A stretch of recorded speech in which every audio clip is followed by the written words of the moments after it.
So we're beginning with thematic session 3, accelerating decarbonization opportunities through emerging technologies. The path to net zero will require us to go beyond current technologies and seek the deployment of technologies and measures that are still being developed or are not commercially competitive. New and emerging technologies, including those that improve existing technologies' performance, will be required to achieve transformational change. This could include reduction in costs, improvement in performance of RE and energy storage technologies, increased adoption of efficiency, electrification and green molecules in industry and transport, changes on the demand side in infrastructure development, while ensuring sustainability of supply chains and critical minerals. Recent advances in AI and data are also likely to open further avenues of driving the transition by providing firms and governments means to optimize energy use and balance demand with variable generation. This session will discuss the recent research and trends in new and emerging technologies required to achieve an economy-wide transition. I request all of you to kindly settle down. I will now invite the moderator for this session, Pavan Mulukutla, Executive Director, Integrated Transport, E-Mobility, Hydrogen and Clean Air, WRI-India. Pavan? Yeah.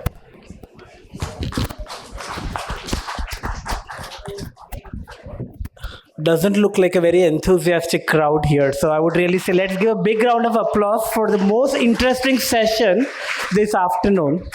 You can see from the size of the panel that I have a very hard job today to moderate almost 9 panelists. This was originally envisioned as a roundtable discourse because it's with understanding what academia is up to in the field of all these emerging technologies that we are talking about in energy transition. So with that, Niharika, can you give me the list?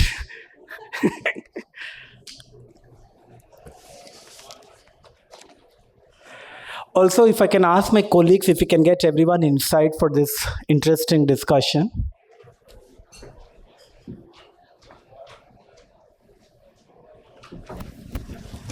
Let me call upon all the panelists onto the stage. Dr. Anita Gupta, Head of Scientific Division's Climate, Energy and Sustainable Technology Division, Department of Science and Technology. Please join us on the stage, ma'am. Mr. Girish Sethi, Senior Director, the Energy and Resources Institute, TERI. We have Dr. Bipin Kumar Gupta, Senior Principal Scientist, CSIR. Dr. Anil, Professor, IIT Bombay. Please join us on the stage.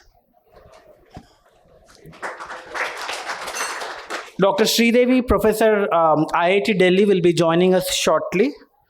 Dr. Laltu Chandra, Professor, Department of Sustainable Energy, IIT Kanpur. Dr. Pratham Arora, Assistant Professor, IIT Roorkee. Mr. Suresh Babu, Scientist, Climate, Energy and Sustainable Technology, Department of Science and Technology. Dr. Shashi Kumar, Group Leader, ICGEB. So I think with all the doctorates, I feel a little bit scared here.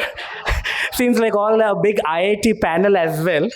So let me see. I hope I do justice to this session. So the format of the session is we'll start by keynote special address by Dr. Anita Gupta, followed by Mr. Girish Sethi. After the keynote addresses, we will then move on to the moderated discussion, which will be in 2 parts. One is where we will start with if you can actually talk about the technologies that you're working on, because I was given a big sheet with almost 50 questions and I was like, this is not going to be possible on this panel. So we'll simplify it by making it like 2 sets of questions. One is, what are the specific technologies that you're looking at and what are the challenges related to that? And then the second part would be a forward looking. With that, let me invite Dr. Anita Gupta to give her keynote address.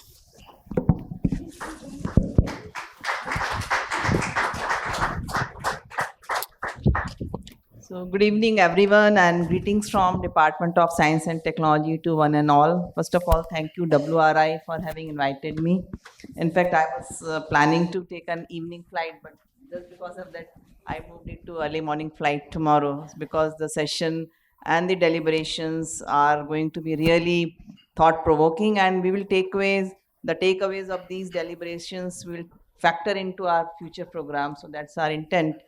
So having said that, I think today economic survey has been released. I don't know any one of you have gone through what is it in for us in terms of the climate change action plan and energy.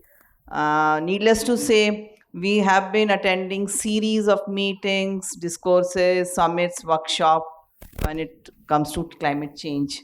And ever since the Paris Agreement and Sustainable Development Goals have been announced by UN, it is every country which takes a stock of what is going on, what actions are being taken, be it in the form of COP meetings or by G20. So all these, you can say, platforms, deliberations do give us a really a message what each country is doing, the interventions they are taking up, both for the climate change adaptation as well as mitigation.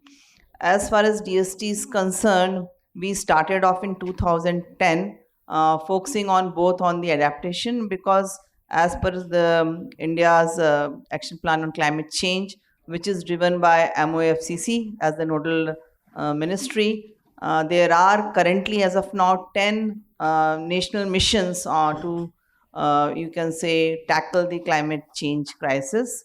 And two of the missions are under adaptation side are being handled by DST. One is the sustaining Himalayan ecosystem, and second is the strategic knowledge for climate change. We have created, you can see, in terms of empowered various institutions. Most of the IITs have now Center for Excellences to deal with the climate change, and we have really created a critical mass of, you can say, human capacity. It's a researchers, postdocs in this domain, which was a missing piece. Be it, you can say, climate modeling, urban climate, monsoon, aerosols, and you name. We have all the, you can say, we have really carved out R&D's agenda for next 10 years for DST, which we'll be focusing on.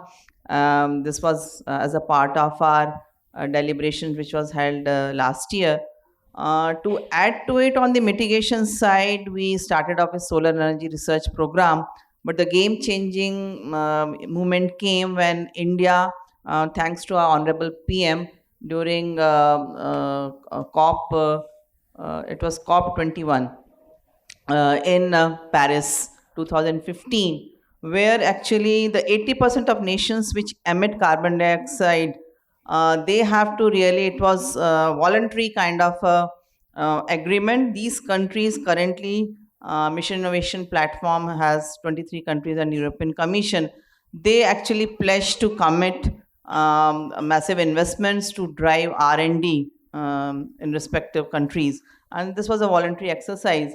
The first phase has really strengthened DST's commitment and programs. We carved out new programs to tackle various areas of clean energy transition. And we added on carbon capture. We pioneered the carbon capture CCU and CCS as of now on the lower side, but CCU did.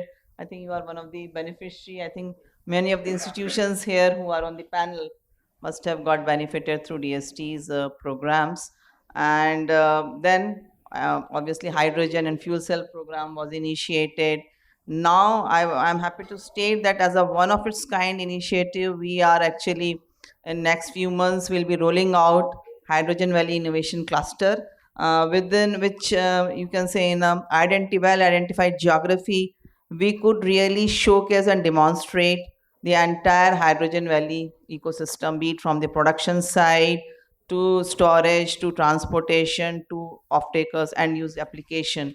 So depending upon the locally relevant applications, like Pune cluster will be focusing on fine chemicals, Cochin obviously in the shipping side, in Bhubaneswar Eastern, which are more mineral rich, DRI technology, green hydrogen for green steel making in Bhubaneswar cluster, and the other one will be in the Jodhpur, where they will be focusing on even for the mobility application, fuel cell, as well as for the city gas distribution, even powering the data centers.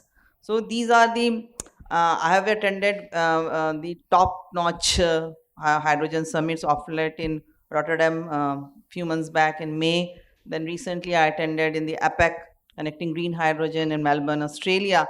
So in fact, everyone is looking to India because of its not only to say the targets, the ambitions, because there is so much of excitement, although all these green energy transition pathways are relatively at the nascent stage.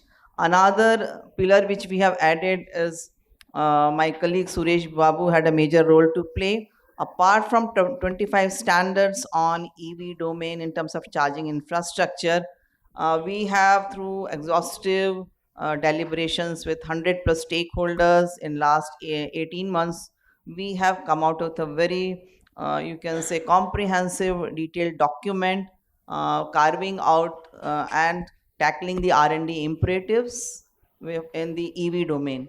So there are three distinct pillars which have been addressed. The one is the tropical EV battery technology. You all know 40% of the cost of the EVs is attributed for the battery. And in Indian tropical season, what are the batteries? You have heard of various incidences of batteries catching fire in two-wheelers and all. So how do we enable through BMS? What are the safety norms which are really need to be infused in these kind of interventions? What are the power electronics and machine drives?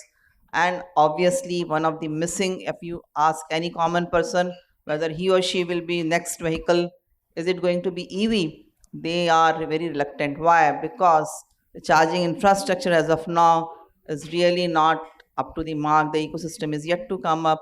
So all these and the battery range anxiety and performance is also one of the critical issues. So all these aspects we have really analyzed it and come out with what should India be doing in terms of rolling out new programs, and believe that whatever targets we have set for 2030, if you see, shift in the fuel has taken 5 to 6 decades. And if we really want to compress the timeline, how is it possible? Is it the only responsibility of government? Or I don't know, the esteemed audience who is sitting, I think they are representing the cross section of stakeholders. Whose responsibilities towards the protection of our environment, our planet Earth? Government has a limited role. Obviously, as a key facilitator, we will be devising out the policies, creating the conducive environment, and build the requisite capacities, seeding the initial investment. But beyond that, I think our other stakeholders, industry, think tanks, startups, all have a critical role play. We are all responsible citizens towards our planet Earth. And I think if we really take a look at our natural resources, they are our greatest assets. And be it rivers, our forest, our green cover, everything is getting depleted. And I was just reading about one of very interesting, you can say, a YouTube kind of a story. This IIT Kanpur, I think IIT Kanpur must have heard about the Praveen Bhagwat interventions of 14 Tree Foundation. Yeah. So I was in the sustainability event a couple of weeks before, organized by IIT Kanpur. I happened to meet Mr. Praveen Bhagwat, and he says that like wherever we are turning because of deforestation, we are turning each you can say land into our you can say a degraded land which is not fit for any producing of any or cultivating any crops, because we are making it agriculture field, that cattle are grazing, then it is burned, and then again the grass is grown. So the series of these kind of you can say interventions make the soil lesser susceptible for carbon dioxide emission, and you can say because of multiplier effect, that's why it is a major cause of global warming apart from man-made like industrial activities. We all know that we have to limit Earth's temperature to 1.5 degrees centigrade. Whatever interventions I have talked about, be it like since our economy is largely energy mix is focused on fossil fuel based, what the strategy should be different, because by 2047 we are targeting a developed India, Viksit Bharat. What should be the face of India look like? And without resorting to the clean energy transition pathways, what I have talked about, because DST as a primary extramural research funding body has a role to play, a critical role to play, because no nation can really strive to be in a developed league until unless the foundation of research and innovation and add to it entrepreneurship is well laid out. So I think current need of the hour is to really engage with industry right from the drawing board stage. What are the market driven interventions? What needs to be done? If you talk about our targets for by 2030 are well laid out. We all know we need to really have the installed capacity 500 gigawatts, and so is the case of battery demand. It is 500 gigawatt hour. And then what is the lithium requirement? So if you really do a holistic analysis, it also boils down to where will be the minerals coming from, critical minerals, which will required for battery, for power electronics.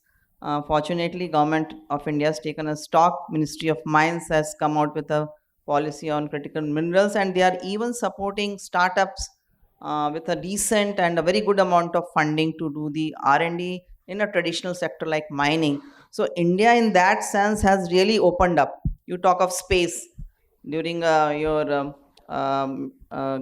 this Chandrayaan, we had series of startups which are part of the supply chain for launch vehicle.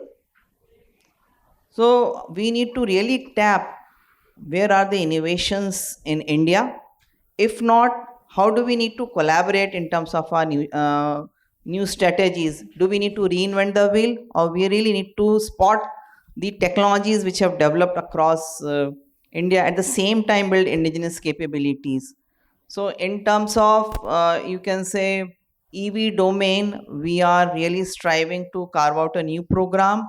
You may be aware that DST has also a new initiative, a bigger entity, which is known as ANRF, Anusandhan National Research Foundation, and which is built at the premise of that the future R&D translation from innovation to market cannot be done until unless industry comes strongly on board in driving the R&D what India needs. Be it like, and clean energy is going to be a very important pillar going forward. It will also focus on new futuristic emerging technologies, and just to say AI ML, which is a you can say an enabling technology. It has a larger role also to play in the entire gamut of clean energy, be it for material discovery, or even for really monitoring the outages. We had this seen the Microsoft server outage a few days back. Everything was crippled for airlines. So how do we really, through digital interventions, latest technology, AI, ML, can really come in the form of predictive formats? There's a talk of digital twins to be put in place wherever we really want to emulate the physical process, product, or facility. So really resorting to digital twins is also a latest and emerging norm that needs to be really put in place. We need to really leverage all the latest technological tools if we really want to scale up and reduce the timelines for energy transition. Office of PSA has recently brought out a very good document. It is authored by IMA professor Amit Gar, and they have come out with 7 different strategies. If the overarching objective is to really target 2070 as a net zero, what could the scenario look like? And they have clearly brought out going nuclear is one of the preferred option. Otherwise, it will be very challenging for India to attain that target. And India, because we are at a critical juncture and a paradox where we have to have economic imperatives as well as environmental sustainability in place, we need to really have development led sustainable energy transition. So that's the new norm which has been coined. And simply talking about clean transition, it has to be sustainable and it has to be development led. India is the 5th largest economy and the most populous country on the planet, we have to really lead the way. We have to lead the way, and I will urge upon all the August gathering here that whatever we are doing, I think it is co-creation, partnership is going to be the norm. Whatever we talk about, the bottom line of businesses is like profit, people, and planet. Add to it the purpose and the policy. These 5 P's are really very critical and important to take forward and march towards the cleaner energy transition pathways. And we are really open. We would urge upon each one of us who can really join hands with DST or a bigger entity like ANRF, and helping and enabling all of us to really contribute a cleaner and greener planet for our future generations. So thank you.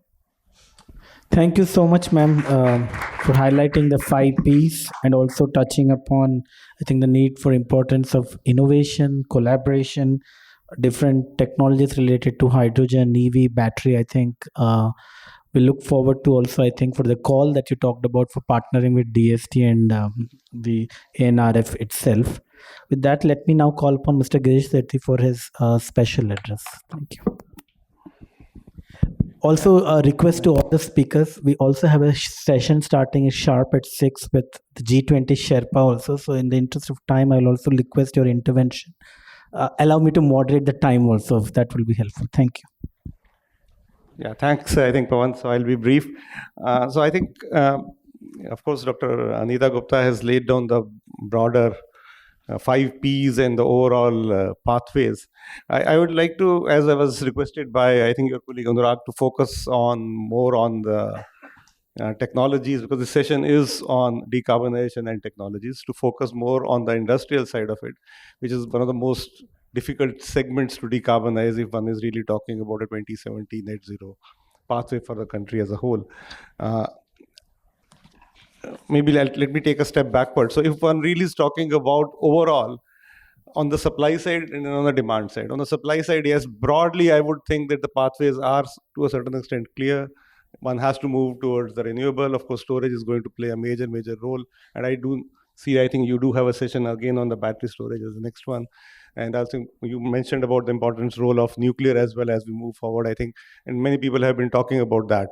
But yes, it's very clear, at least the pathways are clear on the production side, that on the electricity one has to move towards RE plus storage, whether storage comes the short duration from the battery side, or whether we are looking at pump storage, or we are even looking at newer options which have not been focused quite a lot. I think Terry came out with the Madam paper on the possibilities of even looking at considered solar thermal with storage as an option in the longer term, because one cannot always depend upon the short-term battery storage as an option. Yeah. I read about sand storage. Yeah. So exactly. So that's on the supply side. But if one is looking at the demand side, 4 or 5 biggest sectors, I would really say that I think to a certain extent, many of the sectors like the building sector, which is primarily using electricity, the residential sector, which uses electricity, as the electricity sector decarbonizes, these sectors would automatically get decarbonized to a certain extent. Those segments which don't use electricity, there is an issue which is actually coming. Transport sector, again, with the huge emphasis in India specifically and globally as well on electrification of the transport. Yes, at least 2-wheelers, 3-wheelers, intra-city buses. We are already seeing a lot of traction in India in all these segments. Maybe for the heavy-duty intercity trucking sector, maybe hydrogen can play a role. I think one, of course, has a lot of ambitious programs, including the National Green Hydrogen Mission, where there is also focus on heavy-duty segments where one can look at hydrogen as an option. But if one looks at globally, I think we keep on following, I think those who have come from USA and all, you do see a lot of development even in USA. And I was there in USA many years back. I was a bit surprised at one of the SEM meetings in Pittsburgh. Outside, one could see large trucks on batteries. That was, I don't know, 5 years back, the Pittsburgh SEM.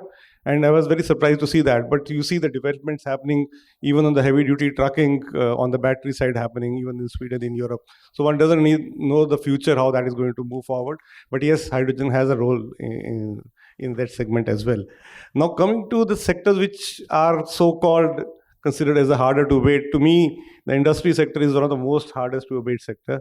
And we have been doing a study. Let me just put this into perspective.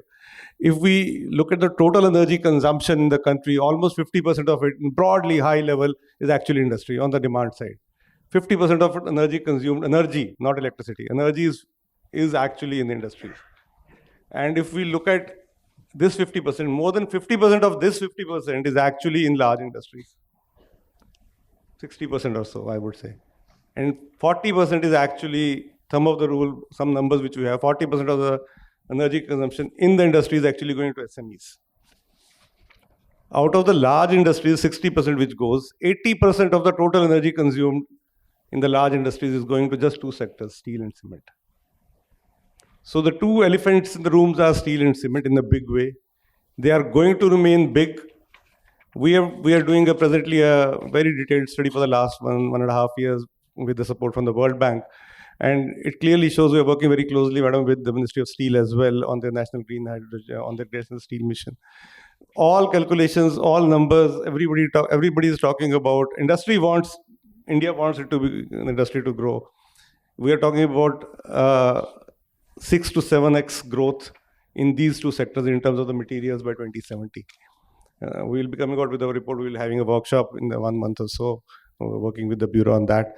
So to me, these are the two big sectors which actually will have to be tackled if one really wants to reach that net zero by 2070.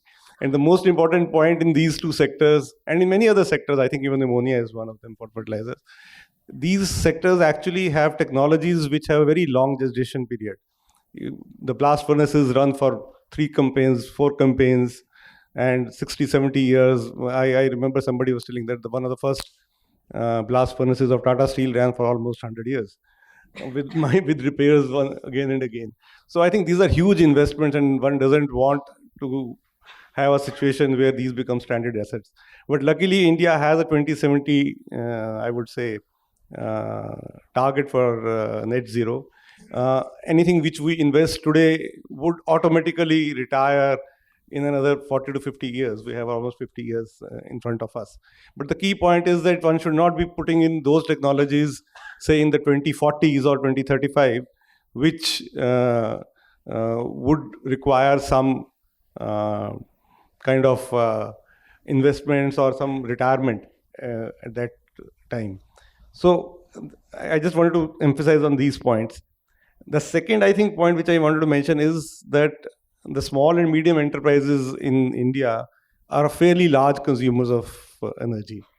And one of the biggest users which nobody wants to touch or nobody wants to work, luckily Bureau and a few other organizations started working, is the brick sector. And it uses coal in huge, huge quantities. And some of the back of the envelope calculations clearly show that the actual energy consumption in the brick sector is more than the energy consumption in cement sector. Then cement sector. And cement is organized, brick is unorganized.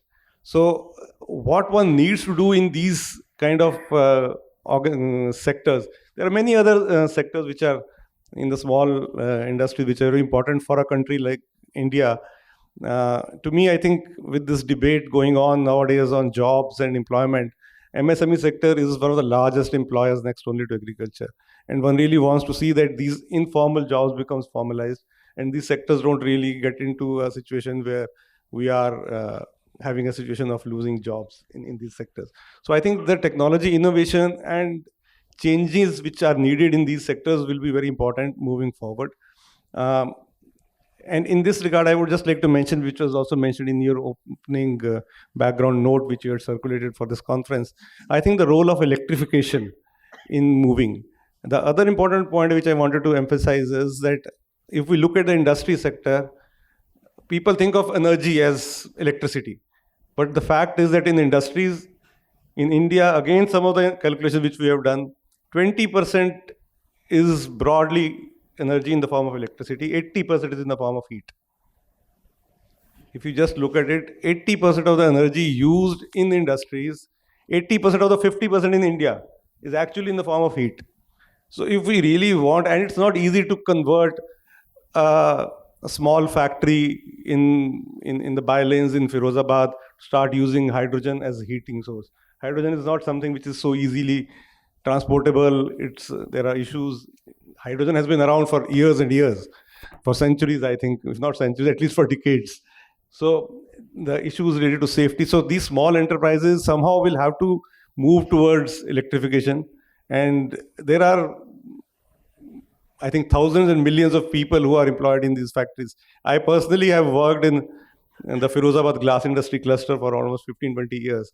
That was in the 90s that we wanted to convert a coal-based industry to natural gas-based industry once the gas pipeline was laid in the 90s. Now, all of them are at least 30 to 40% more efficient than the coal-based furnace. But what next? We are talking about, and what you need there is a temperature of 1200 degrees centigrade. You can't get that with any other biomass fuels or nothing like that. So what is the option? One really doesn't know the option. In brick industry, what is the option today? I do not know. So I think these are the areas where some more R&D efforts will have to be made, and I don't see private sector making any R&D effort in these areas. The brass furnaces in all these, in UP and in Jamnagar and all that, they're all very high temperature applications. So I think that's where I think the action will have to be taken, where one will have to focus quite a lot on the RD&D part of it in these sectors. As a part of this World Bank program, which we are working on, this is the last point I wanted to mention, that one can actually put the entire decarbonization story in 6 or 7 big technologies. The very first one is actually energy efficiency. Everybody knows, nobody needs more introduction to it. And in India, in many of these sectors, easily 15%, 20% is actually possible in energy efficiency. And short term is energy efficiency, 10, 15 years, definitely one has to. The low hanging fruit has to be energy efficiency. But I think the point is that the fruit is low hanging, but nobody is picking up that fruit. So in many of these sectors. What are we picking up? Yeah. I'm going to step to when we come out with super efficient ACs. Yeah. Built environment. No, I think Dr. Gupta, I think many of these areas are very important, but I was actually referring to the heat applications. ACs, theoretically, even if one uses electricity inefficiently, it is net zero. If tomorrow, after 20 years, 30 years, you will have, or 40 years, you will have that. But the heat applications are extremely important, which is getting ignored for years and years by all of us.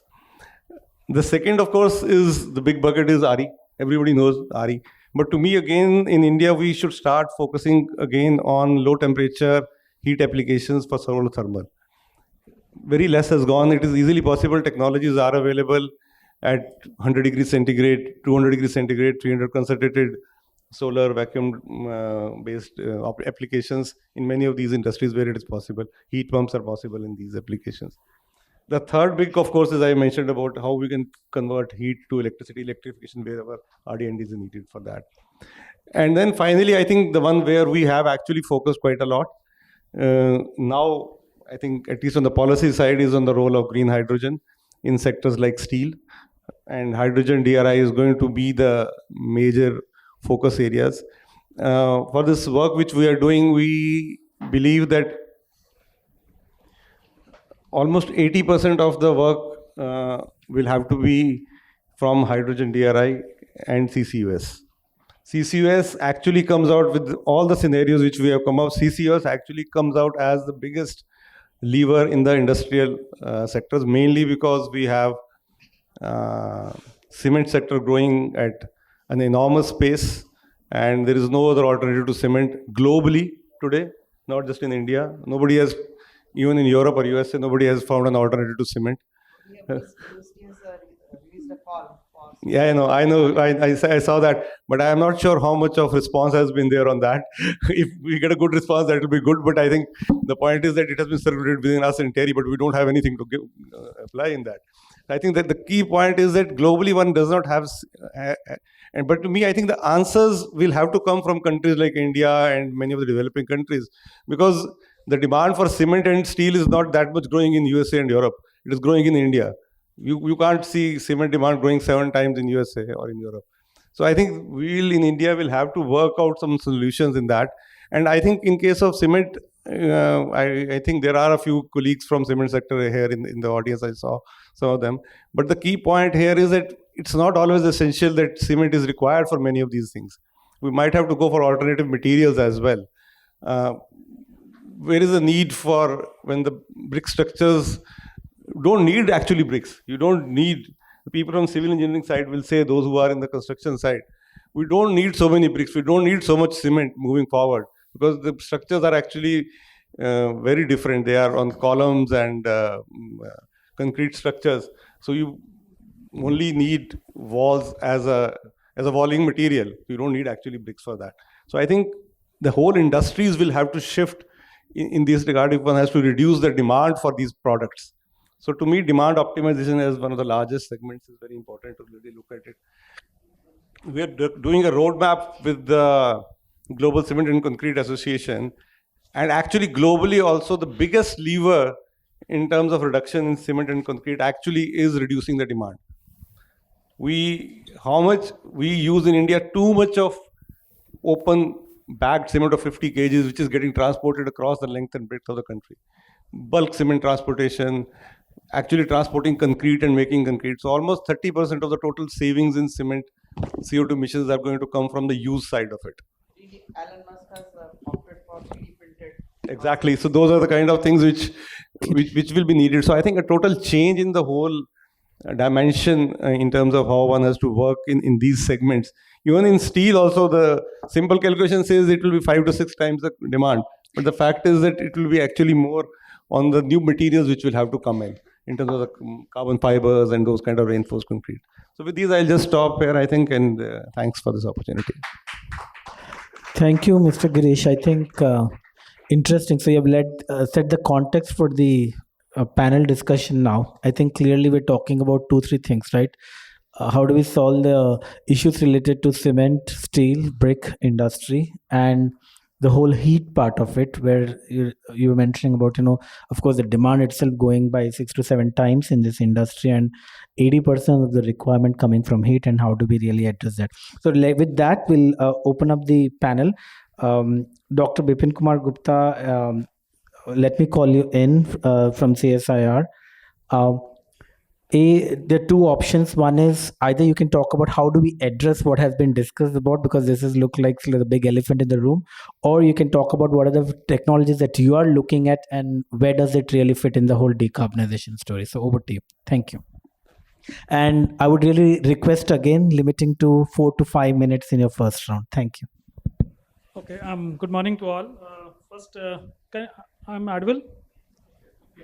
Yeah, so first I listened to both the speakers, and I will talk to about the future technology, because in India looking for the hydrogen. So because most of the time I invested my research in the hydrogen, and because I'm lucky to, when I started my PhD, I started with a person who first started in India as a hydrogen program, and we developed hydrogen fuel two-wheelers in BHU, and I'm the first I'm an experienced person, the research scholar. We run the two-wheeler hydrogen-based motorcycle. So it is very important to Indian context how we can implement this kind of the program. So because last 20 years I seen our country, all the like these kind of the energy concept or dialogues is like a crust and top of a wave. So never they think like a stable situation. So sometimes situation is in the crust, then they are talking about the technology. When going to trough, then they are just talking about the technology. So I mean, why I'm saying like that? Because if you see this scenario of the hydrogen, in case of the 2003, when Bill Clinton started this initiative, the hydrogen program, that time US started very big program, and same time India also started the program, and hydrogen board was there, and Ratan Tata was chairman, and this program was started in 2004, and people just to like to see some demonstration and just close the story, but they didn't go in depth how it can be implemented. So I fully agree with the previous speaker. They said like, why not the idea like some hydrogen city in 4-5 places, and first we can do the assessment instead of the just like to see some product and we are taking decision. It's better to we can talk about the decision basis of the few things like the production, storage, and the transportation, then application, as well as the meteorology, because it's very important for the human life. So if you're using the hydrogen lightest gas, to how it can be handled, as well as the safety. So all things are very, very important. Or very quickly, I will just to brief what are the challenges, the places, and how we can be handled. Like the hydrogen production, that time the board was decided, three things they will go to hydrogen production. Like the solar-induced hydrogen production, uh, partial oxidation, and the hydrogen refarming through the hydrocarbon. So now we are talking about only the green hydrogen. So first route can be very well, accepted for the solar-induced hydrogen production. But parallelly, what I thinking like that, the previous speaker told about the like many places of the off-peak voltage, there is a transmission loss. So why not in daytime we can produce the hydrogen through the solar-induced hydrogen production, and night time when the less consumption of the electricity, that time off-peak voltage can be used for the electrolyzer to produce the hydrogen. So this is the one way we can think over that, and industry can do the practice and they can show some role model. And similarly, the efficiency of the electrolyzer is very important. And particularly for the when you produce the hydrogen, then the separator like the membranes. So those things are very important to how we can take those challenges to make the efficient. Because even BIS making the draft for the documents, I was also involved for the some of the the electrolyzer, but very difficult to say the process, shape, size, rate, everything is very difficult, because if suppose 10 industry, so their own design, right? So we need to a platform to we can discuss those things, then we can decide the the industry Indian standards documents, because it's very, very important for the industry, because they cannot overnight they can change everything. So that is the one thing. Similarly, like the hydrogen storage. So there's many ways to people trying to store, like we store like metal hydride, carbon nanostructures, or LNAtes, or lithium hydrides. But still, the thermodynamics of the metal hydride is suitable for the two-wheelers or four-wheelers. If you go like the lithium hydride, or like the sodium alanates, or like carbon nanostructures, most of it's very difficult, because kinetics either very slow, or kinetics is very fast as a like the physio-absorption process of the carbon nanostructures. So only you have the option for the metal hydrides. So what is the new direction for the metal hydride? What I am thinking, you can try to do the double plateau, because now the our time is now AI based. So why not we can simulate some double plateau metal hydrides? What the mean of the double plateau? Like the single, suppose some metal hydride store the capacity 1.58%. If you can make the another material that can the partial pressure almost similar like the release pressure of the first one, and we can joint it. So we can enhance the plateau of the storage, and we can enhance the capacity of the storage for the metal hydrides. So many of the metal hydrides can be two metal hydrides at the same plateau region, and we can enhance the storage capacity. Now we come for the transport point of view. So because if no storage is the best storage, but if you're trying to store for the some transport point of view, so the onboard the production can be utilization is the best, but it's very difficult for the many vehicles or like the transport point of view. So it can be like some transport line can be possible, and already like the if you see the one of the dispenser center already opened by the Faridabad in the IOC. And I can just to share my one of the experience. When I was in the Japan in 2004 in World Hydrogen Conference, 0.4% vehicle was converted into hydrogen. So it is, we are far, far away from the 24 to 24, we are talking the same thing. So I mean, somehow our policy or analogy is not into that depth, and we are not actually doing the practice the way we need to touch the product. We just to see the product, our policies till date. So it's very, very important to, touch the product. We require the basic places where we have need to work. Similarly, we talk about the application point of view. So application point of view, there are two options, either like the fuel cell based, another like the internal combustion. The major challenge in the internal combustion, like the how you can do the combustion of the gases, because liquid things is very easy to inject in the fuel and easy to make the efficient combustion. Like if you suppose the petrol, so you require the air fuel ratio 1:3. If you want to like the CNG, then 1:8. When if you like the hydrogen, then 1:33. So blast impact is very high required. And even second thing is very difficult to talk about the, if you talk the internal combustion, then the weight penalty will. So the another issue is like hydrogen is the lightest gas, so molecular impact is very low. So again, it's a speed is another problem. So how you can make the hydrogen use as internal combustion and make the speed more than the economic. If it's not going to make as a economic, then how it can be run for the, the road? Either you have to make the policy like the 25 kilometer per hour can be the policy, and that can be save the environment, that can be save the net carbon. So it can be that policy can you have to reduce it, or either you have to enhance the some mixing of the other intermediate product that can be used for the internal combustion. Similarly, like the fuel cell, if you talk the fuel cell, the major part is the Nephron membrane. So you have the, if you protonate the hydrogen, so you have required the independent membrane to develop in country, because India is the fourth or fifth, you can say, the energy consumption in the worldwide. So why, that's why people looking for the India as a market. So if we can our own the membrane, that can be more chance to we can more independent for the indigenous technology, or you can say the green freedom fuel technology. We can even we want to the fuel cell. Although we can if develop in the internal combustion, the efficiency will much higher as compared to fuel cell, and fuel cell will be little expensive as compared to the internal combustion. So these are the some submission, because the limited time. So I can, if you want to, I can elaborate everything if anybody has any query. Sure. No, this is quite helpful and interesting. Let me now bring in Dr. Anil Kodanthariyal to really comment on the same question to you, Dr. Professor. Either how do we really solve the problem that we're talking about for decarbonization for these industries, or any technology that you are working on? What is the challenges and what are the opportunities that we're talking about? Thank you, Pavan, and I would like to thank the WRI team for inviting me to this event. It's an honor to address this August gathering. Good afternoon to all of you. So I'm from IIT Bombay. It's a fairly vast organization. I would talk about some of the activities that we are doing in the photovoltaic sector. We do have a Department of Energy Science and Engineering, which actually looks at all aspects of energy science, including renewable energies. But there is an institute-wide activity, addressing various aspects. Like, for example, a lot of people working on hydrogen from the chemical engineering, chemistry, material science, and so on and so forth.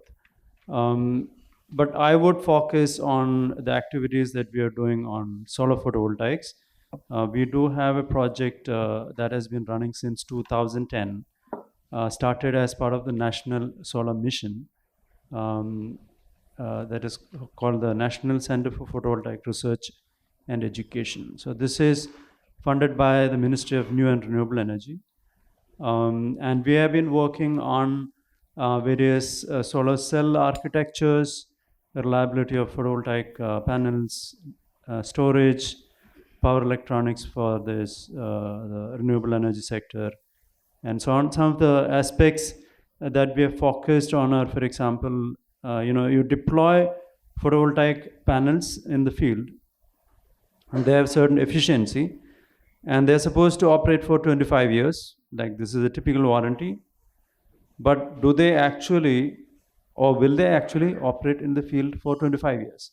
So this is a very important question because of the bankability. Because if you look at the solar sector, most of the investment goes at time zero, right? Is put in at time zero, and with certain assumptions of their life and energy yield. So we had conducted 4 all India surveys, wherein we actually went to the field, measured photovoltaic panels which are already installed in the field, developed methodologies for this, developed data analysis, and actually we have come out with these reports on the reliability. And one of the findings there had been that, if you look at quite demanding climates, hot and humid climates and hot climates in India, the degradation rates are much higher than what you usually assume. You can see the traditional, 25-year lifetime has come with an assumption of 0.8% degradation in the nameplate per year. What we find in hot climates is actually more than that. We are not alone in this. Now also in the MENA region, a lot of installations are going on, and they have also seen a similar things. So there are international efforts to actually develop technologies, test standards, methodologies to basically address this specific problem and to come up with resilient or hot climate resilient bill of materials for photovoltaic modules. So this is one of the contributions that we have made, and we are continuing with this. We actually find a lot of installation related issues on rooftops, and because these are small systems, not really corporate scale, where the corporates have access to technology, but if you look at a small system at somebody's house or in a farm, then the owner do not have access to that technology know-how immediately. So that's one of the key challenges. Actually, we have surveyed several rooftop systems in Maharashtra, identified several problems. So this is now going into developing methodologies, material for educating the small system owners of the country, and we need to now figure out how to do this. Problems have been somewhat identified. The other issue, meaning other aspect that we had been talking about, is actually the land area required for rolling out photovoltaics. I think the reliability aspect that I mentioned is very, very critical, because right now we have about 74 gigawatt installation. If you look at some of the predictions in the literature on energy transitions, we are looking at maybe 12 terawatts to 12 to 15 terawatts by 2050, 2070, that time frame, right? So this means we are going to go from, meaning 7.07 terawatts to 12 terawatts. So it's a big scale. And I think the bankability is a very, very important aspect of this. The other thing is the land area. So if you look at and resource efficiencies, so if you look at this, the obvious question is, can we make the technology much more efficient? So if you have right now, silicon photovoltaics is the leading commercial technology with more than 90% of the market share globally. You can get panels close to 24%. So if you double it to 48%, let's say, then you need half the area, and resources, other resources are also scaled.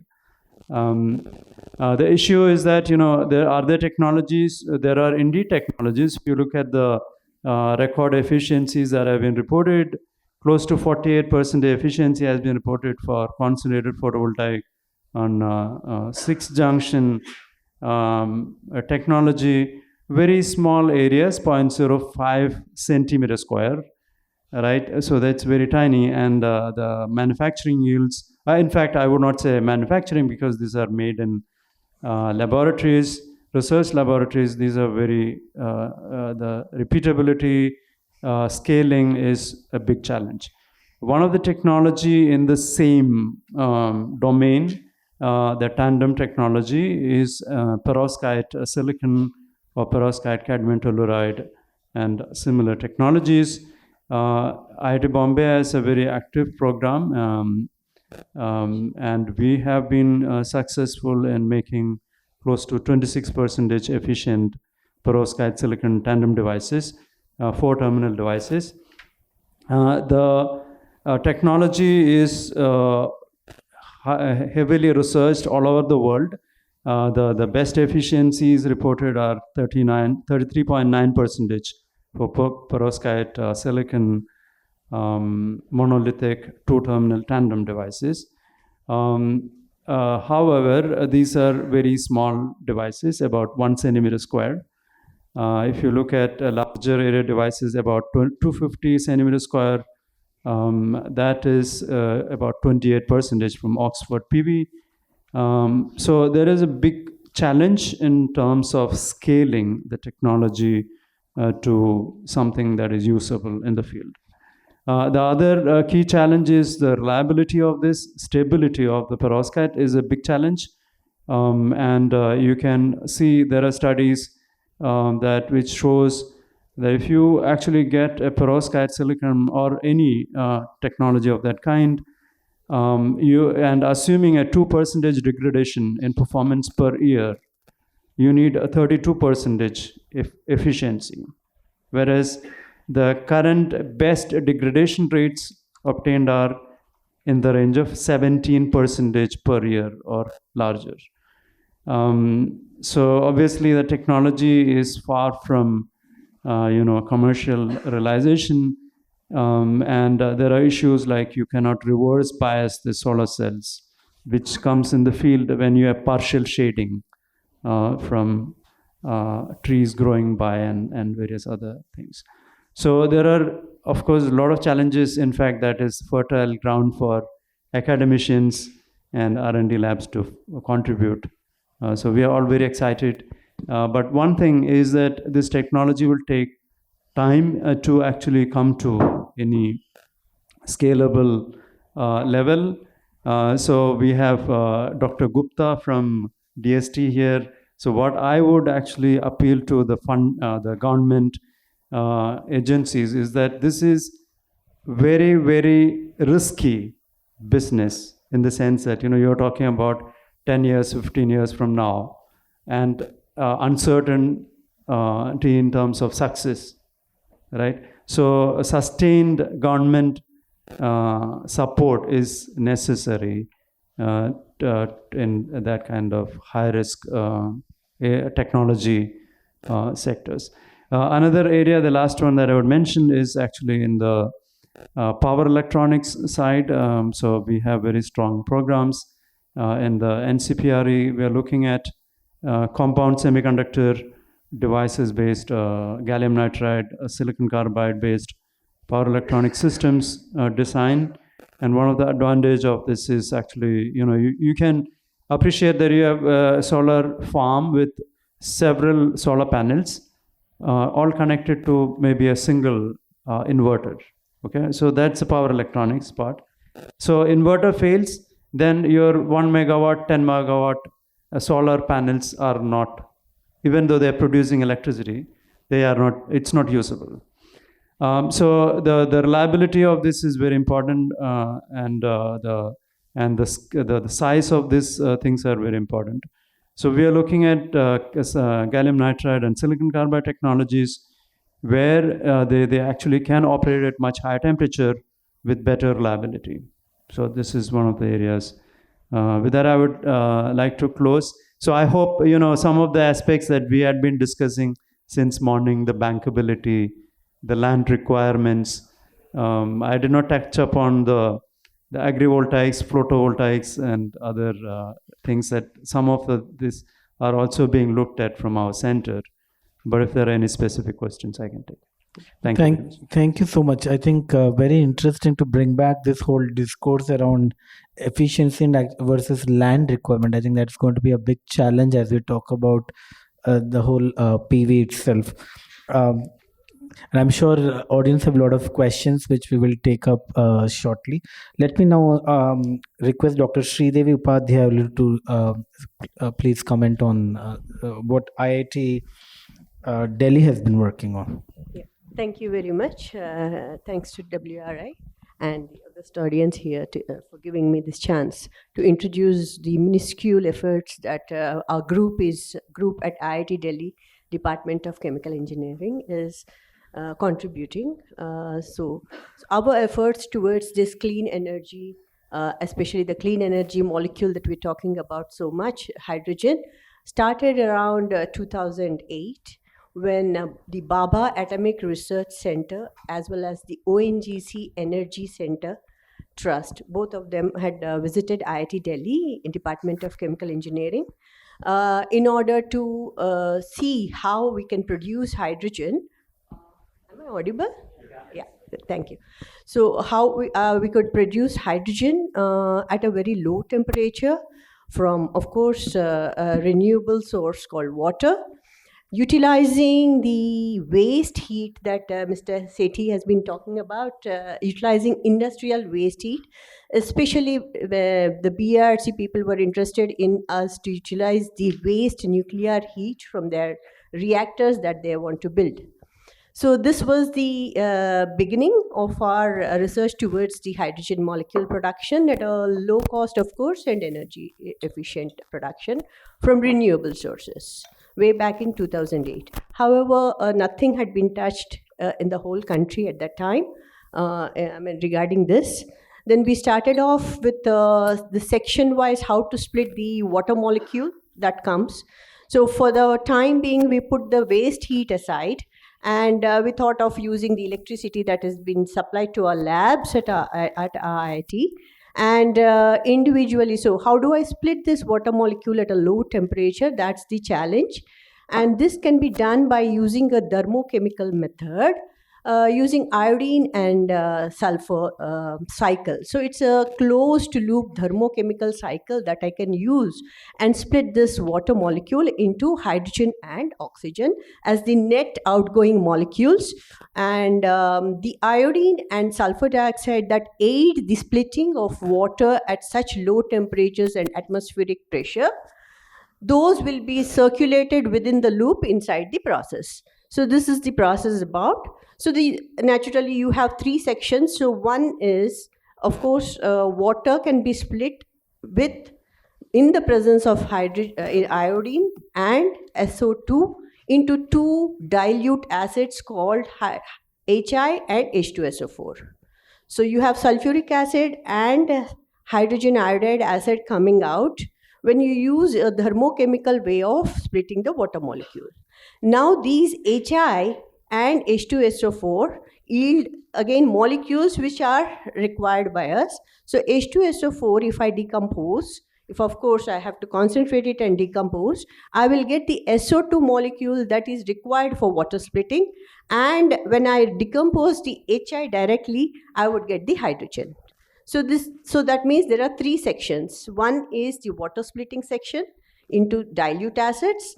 The other section is each belongs to the acid section, that is the acid decomposition sections, yielding molecules which will participate in the thermochemical splitting of water. So initially we started from scratch.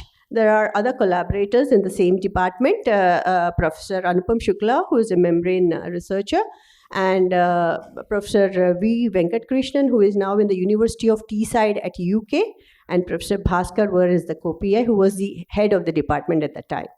So individually, each of the section had been developed. There were challenges in this whole cycle. That is, the H2SO4 doesn't split or decompose and give the SO2 molecule and half oxygen molecule so easily. It only does thermodynamically above 850 degrees centigrade, which is very high temperatures. That is where the waste heat from the industry can be utilized. Then there are other challenges. That is, the HI yields lot of HIX. It just doesn't eat hydrogen iodide.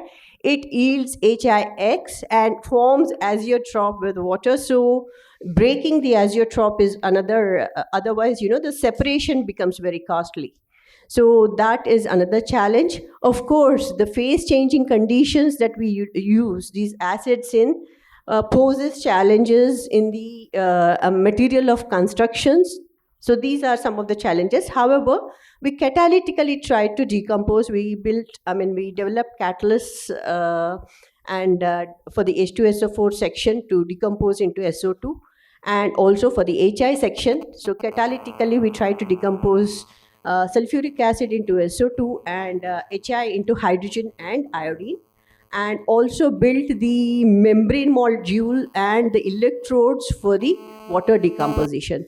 So this now individually building sections was not so difficult. Then this has to be integrated now, and the whole loop has to work. So this we could achieve around 2013. So all the while, ONGC Energy Center had been collaboratively funding us from the individual sections development to this demonstration of a closed loop a complete cycle producing hydrogen at atmospheric pressure. So since the whole process is at atmospheric pressure, we could make it in quartz glass, so without worrying about the materials of construction. But the next stage is to scale it up.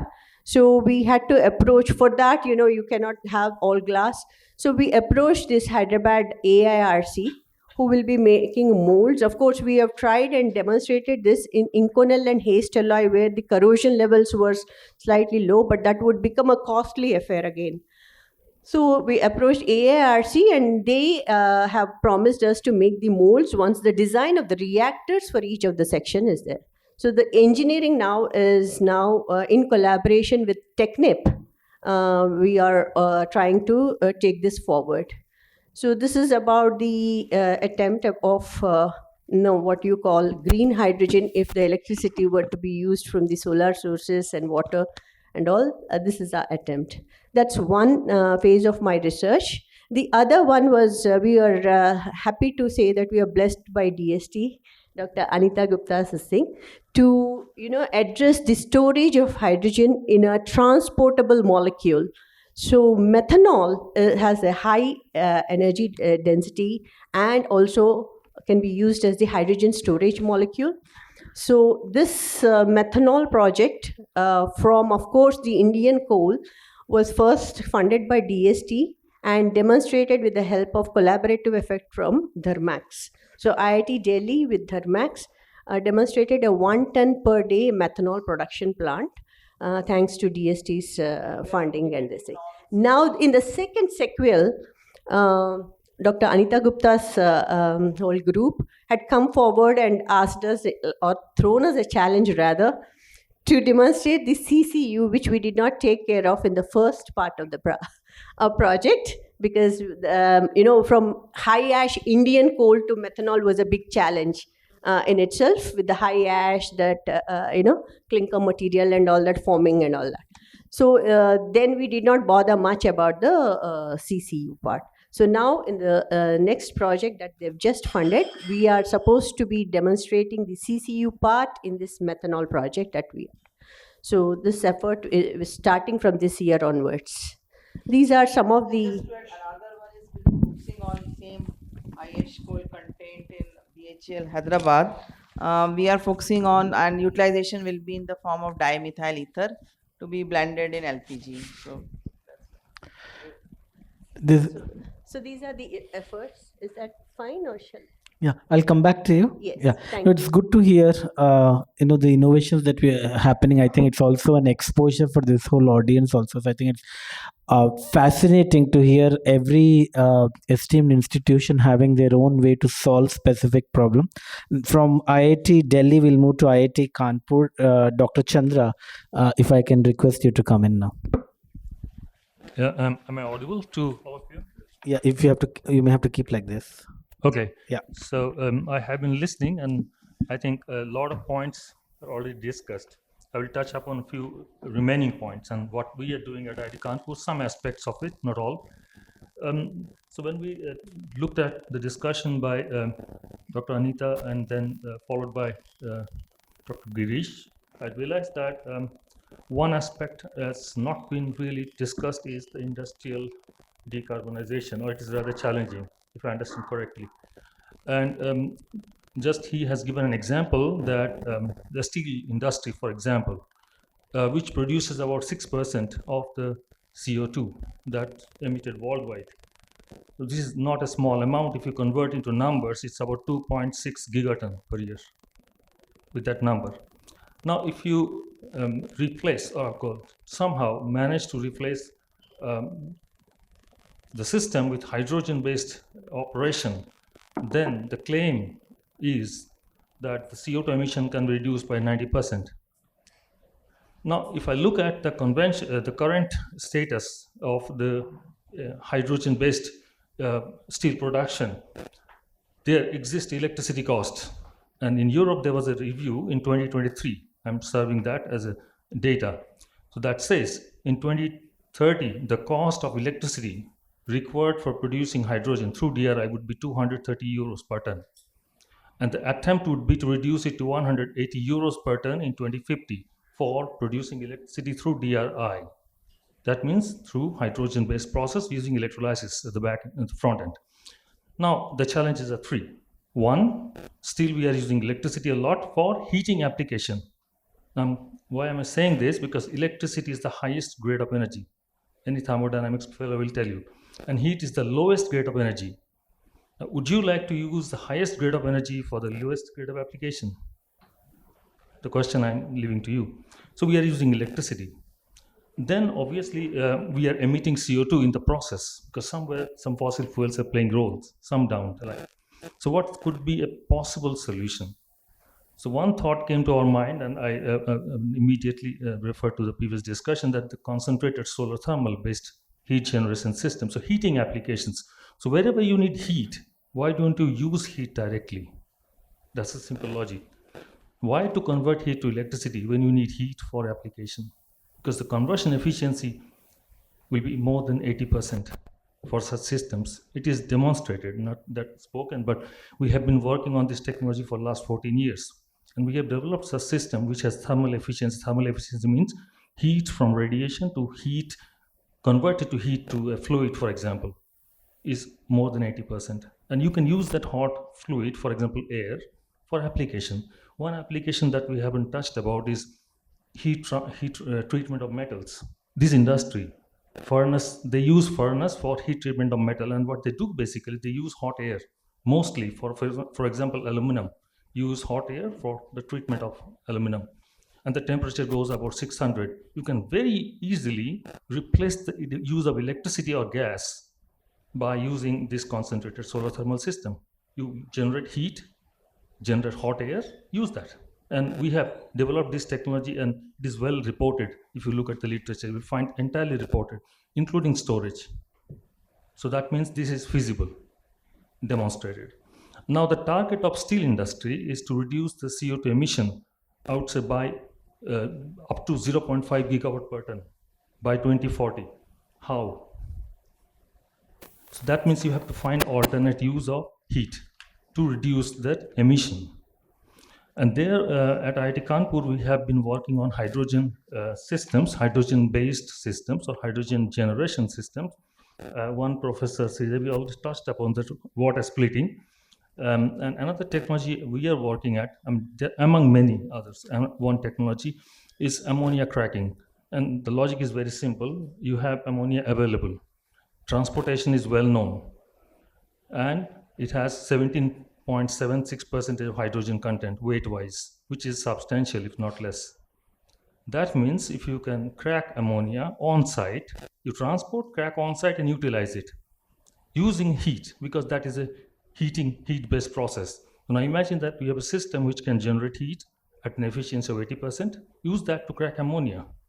And our calculations show that you can easily achieve solar to net hydrogen efficiency. Net means the difference between the actual energy that you produce minus the energy you feed in through ammonia, for example, in terms of molar energy. That net efficiency can be easily beyond 40%. So radiation to heat with a very simple system. But when it's a simple, the system has to be designed. And here at IIT Kanpur, we are developing entire system with the time deficiency, I cannot go in details, but we are developing the entire system indigenously. That means each and every component we design, manufacture, test in laboratory with the help of surrounding industry. That helps the local industry to get exposure. While you develop your technology, your industry should be exposed to how to manufacture. The students, the manpower should know. The challenge is manpower. When you want to develop this technology, you need very highly skilled, qualified, technically capable manpower. So when these people, so-called students, are exposed to this technology, they take this know-how, go outside. So this is our effort to develop this technology and hope that this technology will be working in future. So this is a new effort, and we hope to finish it in time.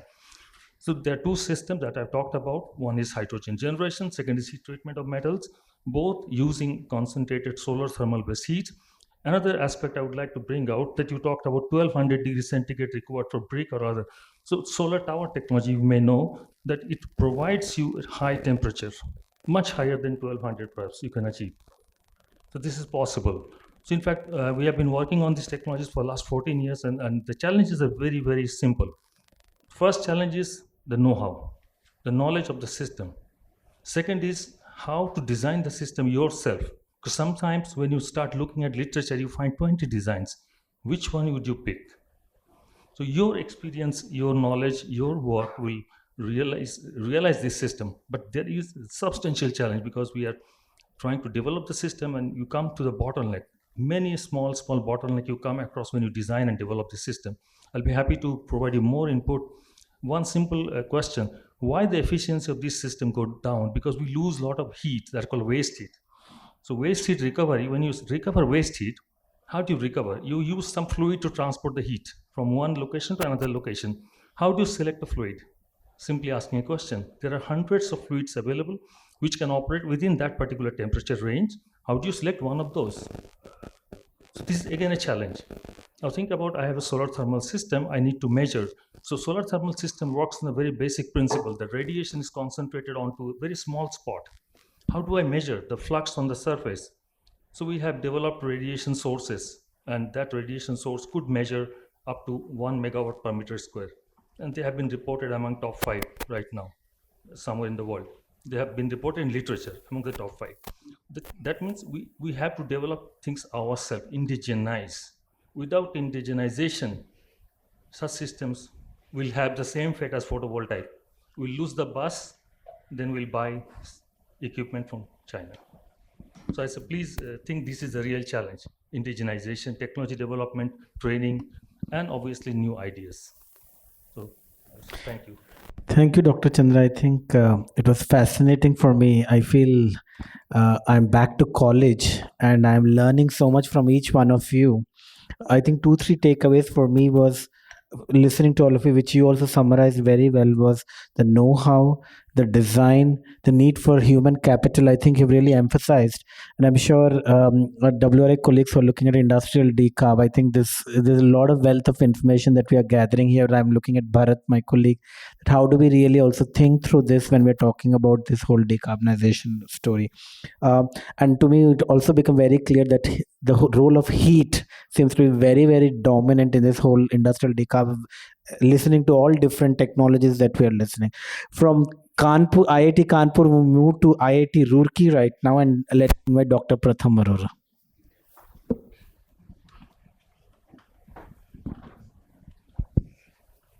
Okay, thank you, Pawan, and dignitaries on the dais. Can you hear me now? Yeah. Okay. Thank you, Pawan, and dignitaries on the dais and the great audience. So yeah, it was a learning experience to hear from all of you, and I'll try to bring in something that is not covered so far. So at IIT Roorkee, we have been working on a couple of technologies that is a bit different, that basically is in tune with what Professor Chandra just now said, indigenized and leading to Indian problems.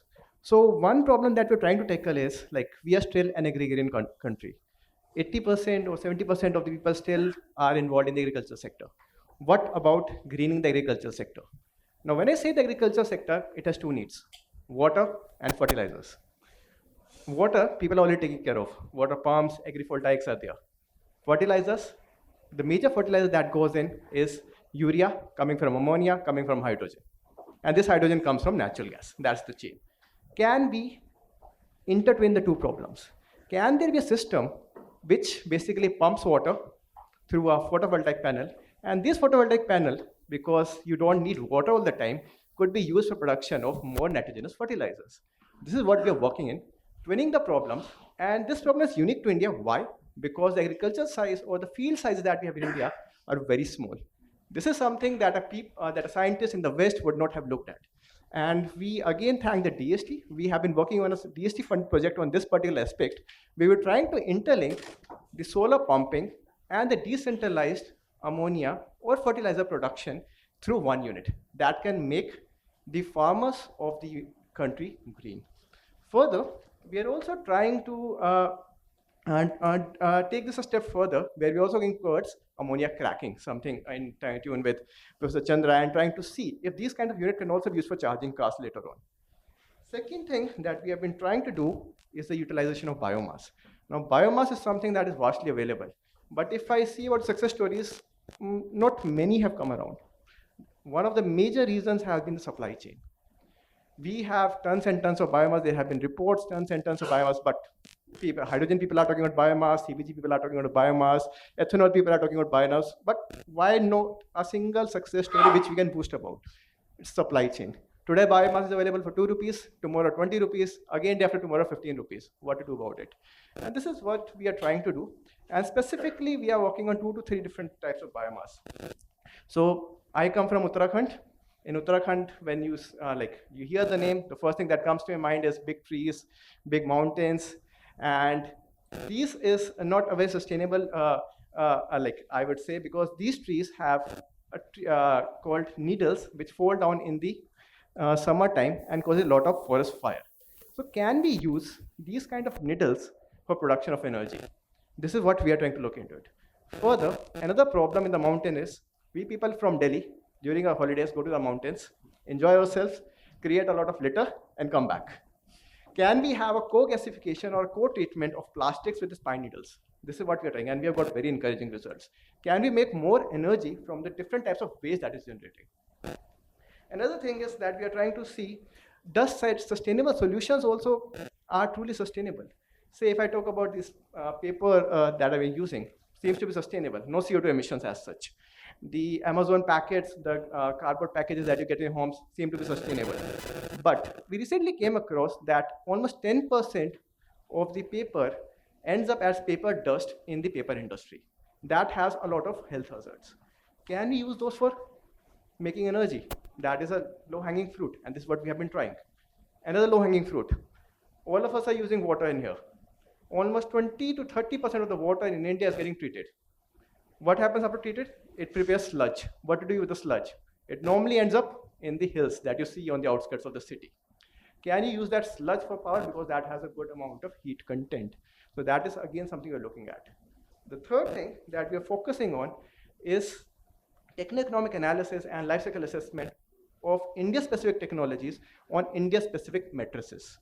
Now, recently we completed a study that was launched in November last year, and that was launched by MNRE Secretary, where we tried to compare in the different grid-based storage technologies for India. We compared lithium-ion batteries, vanadium redox flow batteries, pumped hydro, concentrated solar, as well as compressed air. To our surprise, the technology that came out to be the best for India was pumped hydro. No one was talking about pumped hydro till that point of time. It had the least amount of emissions and also the least expensive. Batteries was the other extreme. It had the most amount of emissions and it also had tended to be the most expensive. Of course, the battery prices are coming down, so I wouldn't go into that direction. But such kind of narratives or such kind of studies are also important with India-specific matrices, which are quite rare, I would say, as of now. So this is what I would also request DST to take this into emphasis in the future. Further, we're also doing this kind of analysis of different hydrogen production systems. As my friend pointed out, can there be a system which produces hydrogen using solar in the day and grid during the night? We did this analysis. And this kind of system would have roughly 6 to 7 times of the CO2 emissions as compared to a hydrogen production pathway that is based on natural gas. So natural gas, it might be coming from fossil fuels, but it's not that bad as well, because in India, we really have a very dirty electricity as of now. Further, I would also try to point out that going towards hydrogen might not be the silver bullet, because hydrogen is also a greenhouse gas. It is 13 times more potent than CO2. It should not happen that, okay, we have abated all the CO2 that was coming, but we are emitting CO2, because any hydrogen-based system that you use would have hydrogen leakages. This was something we are also working at. And this leakages could also have the greenhouse gas effect, which we need to be careful of. It's not that carbon is not the, CO2 is not the villain here, it's the global warming that's the villain. So that is something we should be keeping in mind. Thank you. Thank you, Dr. Pratham. Let me now bring Dr. Shashi Kumar.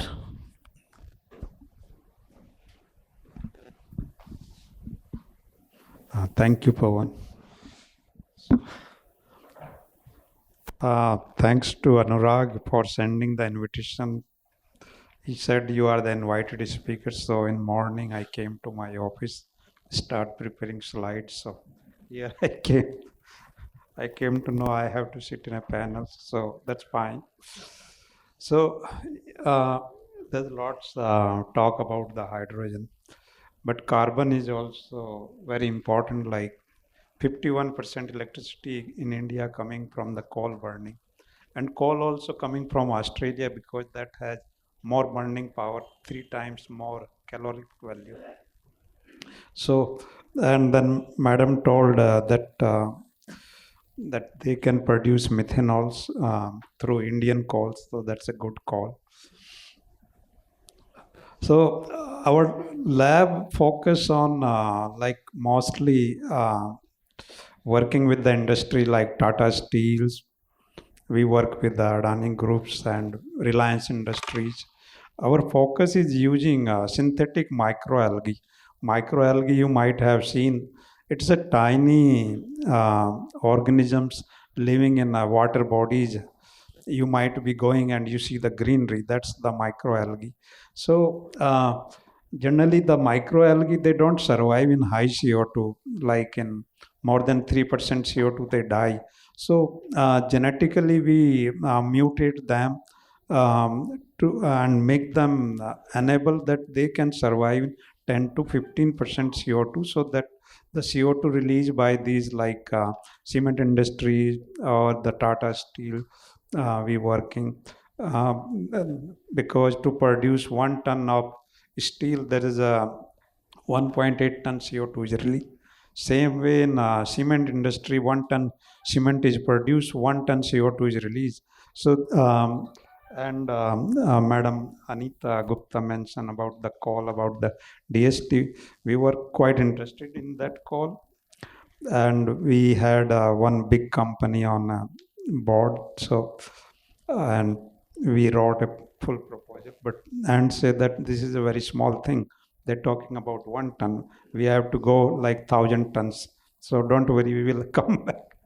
So we could not put our proposal in that through call, but hopefully next time we will come. So we have seen that through fermentation, there's a fermentation is very important, but it released 33% CO2 in the environment. Then the algae capture the CO2 and they release the CO2. So we are working to produce hydrocarbons by genetically mutate these or genetically tailor these yeast and algae and mixing them both and recycling this CO2, not going waste, zero waste. So that's the one way. And I told about the cement industry, that Heidelberg cement industry in Europe, in Sweden, they also using this microalgae to capture this CO2, and in next 10 years they will have net zero emissions through this microalgae. But our system is synthetic one, so that is more efficient in capturing CO2. The third is we have one program with ISRO and NASA. It's a joint program where we are trying to develop the to capture the CO2 from International Space Station, and that could be captured by the synthetic microalgae and could produce the sustainable food. So that's one program we are working. So there's challenges when and like in carbon capture and utilization. When you want to capture this CO2 from these flue gases of the industry, the temperature is around 40 to 60 degrees centigrade. So algae do not survive in that. So we work in that area to make this problem, like we select the microalgae from thermotolerance and the marine nature. So those are the some small activities we're doing through synthetic, trying to, like in hydrogen, there's one student working, but it's this is the mutant algae which can produce hydrogen, but there's a oxygen production also. Oxygen is an enemy of of hydrogenase enzyme which produce hydrogen. So we trying to, through structure biology, we trying to mutate that oxygen binding site hydrogenase enzyme so that these biological way continuous CO2 could be produced, not CO2, hydrogen could be produced in more, I think, cost-effective manner. So these are the some, we are in the research phase, nothing like high scale. Thank you. Thank you so much. Mr. Puresh, I think you have a very tough job. You heard, so my question is this to you to wrap up also.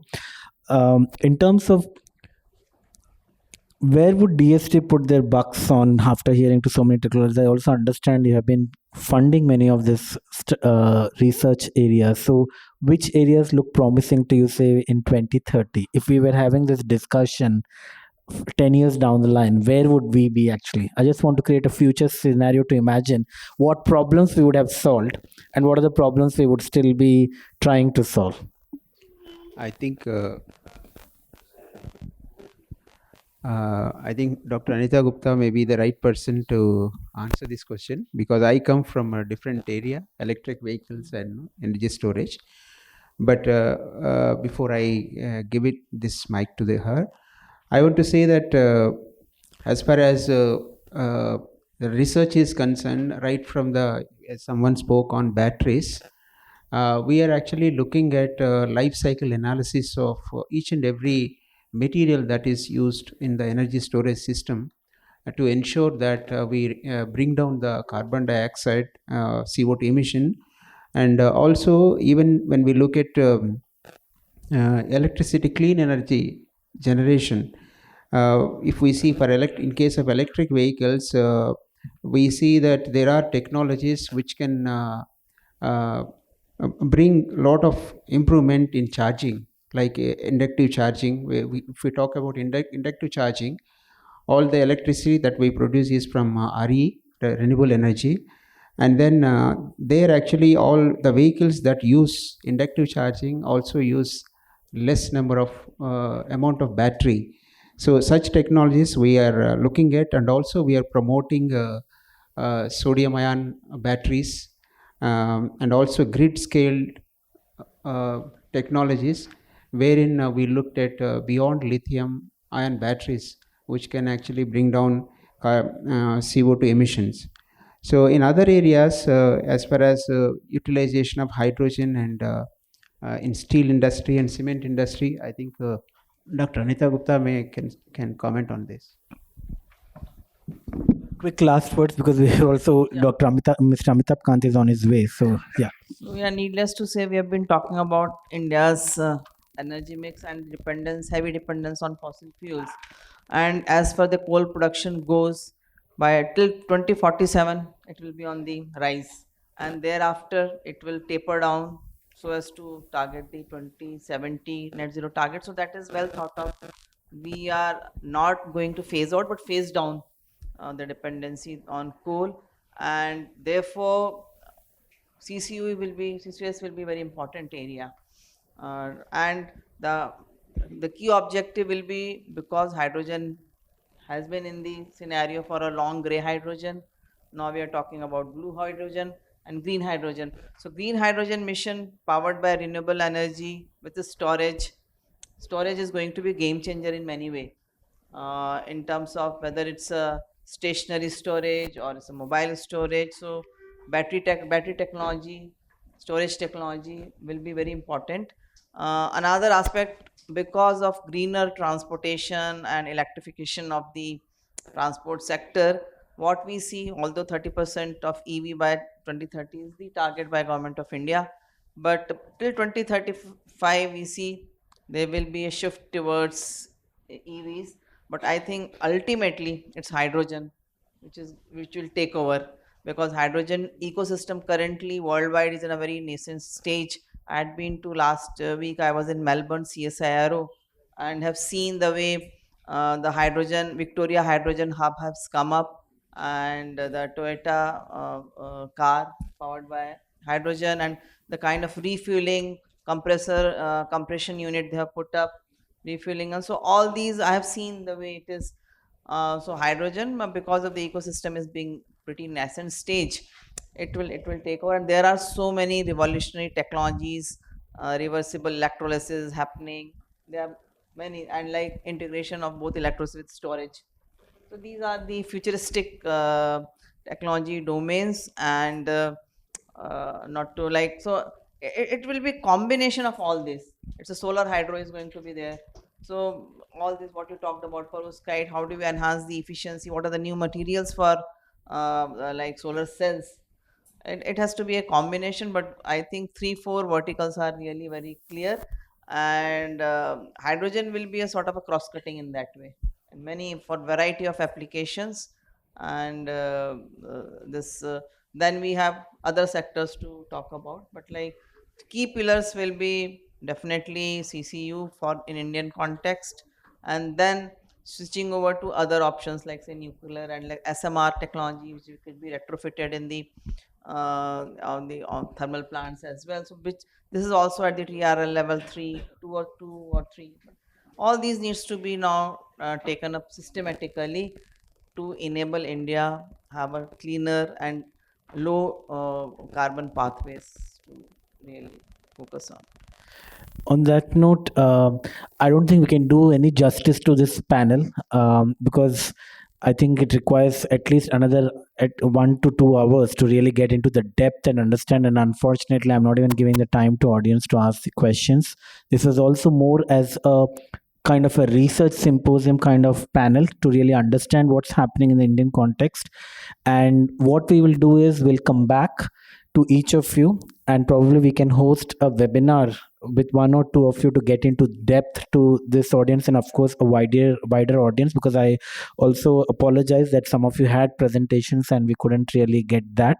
So we will continue this discourse. It's just a beginning of this conversation, because we also felt that there is a need for connection between policymakers, think tanks and research organizations and academia, and this is one of the first attempts that we are also doing internally at WRI to really bring this understanding from our end also, that how do we understand these technologies and how policies would then shape up. So with that, I would request everyone to interact in the 20-25 minutes break that we have now with this eminent panel, and please show your enthusiasm by giving a very big round of applause for this. Thank you all.